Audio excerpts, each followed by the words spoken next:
Менее чем за 2 недели до президентских выборов США Дональд Трамп и Джо Байден приняли участие во вторых по счету дебатах, которые впервые в истории стали финальными. Обычно конкуренты встречаются в 3 дискуссионных раундах, но на этот раз еще один раунд был отменен из-за заболевания президента США. Кандидат президента США от Демократической партии Джозеф Байден победил в финальном раунде дебатов с президентом США. Об этом свидетельствует опрос CNN, который они сделали накануне. Согласно опросу избирателей, 53% респондентов отдали победу в предвыборных дебатах Джо Байдену, а 39% заявили, что победил Дональд Трамп. По мнению большинства зрителей, критика Байдена в адрес Трампа была в основном справедливой. При этом американцы разделились во мнениях о том, были ли нападки Трампа на Байдена обоснованными. С нами сейчас на прямой связи Петр Залмаев, журналист.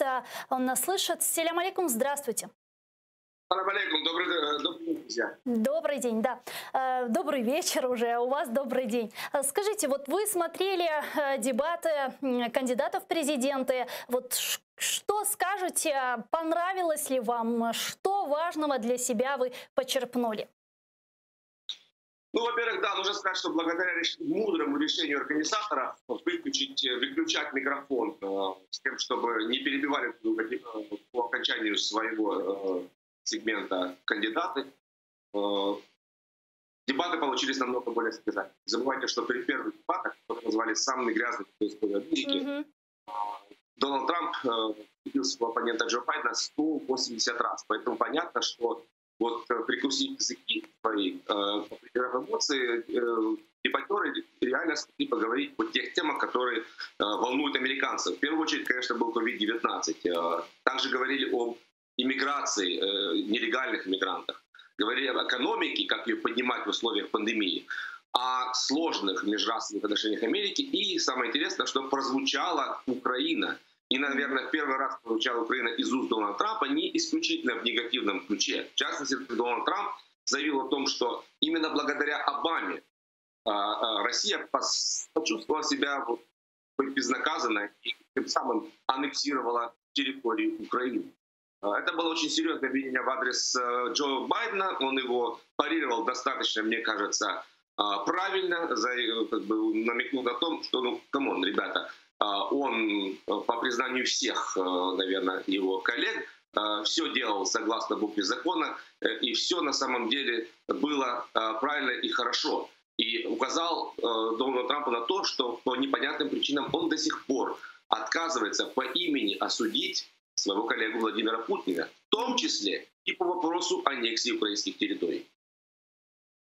Скажите, а вот насколько сегодня вот эти дебаты влияют на электоральное настроение американцев? Повлияют ли вообще они на результаты выборов? Это очень хороший вопрос, действительно, потому что не забывайте, что уже 47 миллионов американцев проголосовало либо по почте, либо воспользовавшись процедурой раннего голосования. Поэтому изрядная доля уже приняла свое решение. Но во многих, в том числе ключевых штатах, еще вовсю идет голосование раннее, и мы ожидаем, что, конечно же, основная доля будет голосовать все-таки 3 ноября. Поэтому изрядная доля борьбы сейчас именно за избирателей вот отдельно взятых штатах. Мы говорим сейчас в первую очередь о Пенсильвании, это родной штат Джо Байдена, штат Мичиган, штат Флорида. Мичиган и Флорида, и Пенсильвания, все эти штаты были выиграны Дональдом Трампом в 2016 году. Он не может себе позволить их потерять. Поэтому мы услышали много о нефтяной промышленности, о том, что якобы Джо Байден пытается ограничить нефтяников, свернуть субсидии нефтяникам. А это играет как раз вот на электорат штата Пенсильвания, нефтедобывающий штат, и других штатов. Поэтому мы увидели со стороны Трампа вот такую вот отчаянную попытку все-таки отыграть этих голосов. Но я боюсь, что ему это, скорее всего, не удастся, потому что разрыв между кандидатами настолько велик, 10-12%, то тот факт, что Джо Байден просто-напросто не упал в грязь лицом, стоял, твердо говорил, владел фактами, это уже для него тактическая победа. Потому что со стороны Дональда Трампа, несмотря на то, что он был энергичен, он реально победил коронавирус и выглядит здоровым, он не показал того прорыва, который ему был как воздух нужен. Допускаете ли вы такой вариант, что Дональд Трамп не согласится с результатами выборов и сочтет их сфальсифицированными и попытается их оспорить, как, впрочем, он и говорил, помните, в первых дебатах? Это, что называется в Америке, $1 million question. Это вопрос на $1 миллион. Им задает сейчас, наверное, 90% американского политикума, говорящих голов, пишущих рук. Вот этот сценарий. Сценарий, который, как многие противники Трампа, либералы, демократы считают возможным, если невероятным, в случае, если разница уже по подсчету голосов будет близка между кандидатами, и она будет близка в этих ключевых штатах. Это позволит Дональду Трампу, как это было в 2020 году, вы помните, в грызне между Ал Гором и Джорджем Бушем-младшим, когда подсчитывали эти голоса, проверяли подписи и так далее. И потом Верховный суд вступил и приказал перестать переподсчитывать голоса в одном из графств Флорида, и тем самым отдал победу Джорджу Бушу, несмотря на то, что он в целом по Америке проиграл 500 тысяч голосов Ал Гору.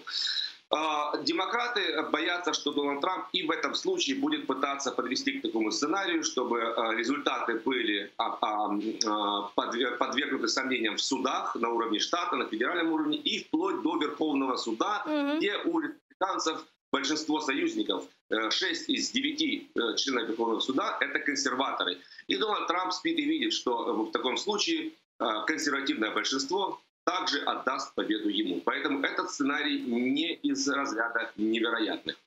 Как вы думаете, изменится ли что-то вот для нас, для Украины, в случае победы того или иного кандидата в президенты Соединенных Штатов?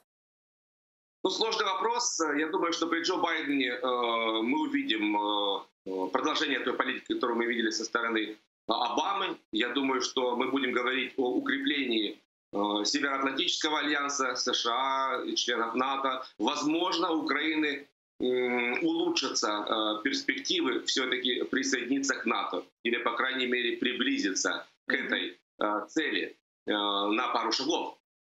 Хотя, конечно же, процесс это сложный и не зависит всего лишь от одного американского президента. Что касается Дональда Трампа, я не думаю, что будет сворачивание экономической помощи Украины, потому что все-таки и республиканцы, и демократы в Конгрессе настроены за Украину и категорически против каких-либо поползновений России, против аннексии России, Украины и так далее. Но очень болезненный момент это расползание Западного альянса, продолжающееся расползание НАТО, деморализация членов НАТО, которые смотрят на Вашингтон, не понимают, что происходит, не понимают риторику Трампа и уже сейчас задумались о вырабатывании своих каких-либо механизмов безопасности в обход НАТО. И это очень-очень опасная глобальная тенденция, поэтому она так или иначе будет касаться Украины и будет касаться Украины достаточно негативно.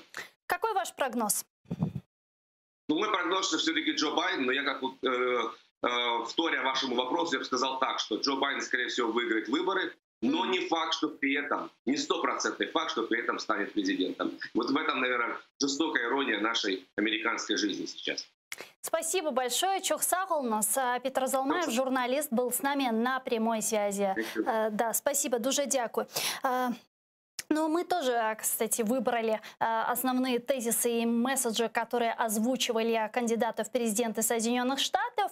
Давайте начнем с действующего президента США Дональда Трампа. Послушаем, что он конкретно говорил.